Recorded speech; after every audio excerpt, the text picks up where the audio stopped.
Kia ora whānau, ko te ria toku ingoa. My favourite hobbies are dancing,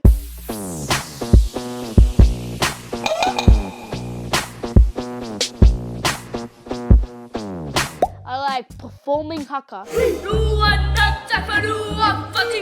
My favourite Māori songs are Kaoroa, mihi maira, means you're welcome.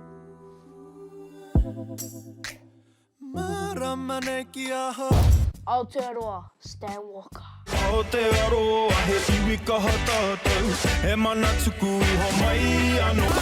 And you know I gotta rock it with the Wairua by Mai Moa.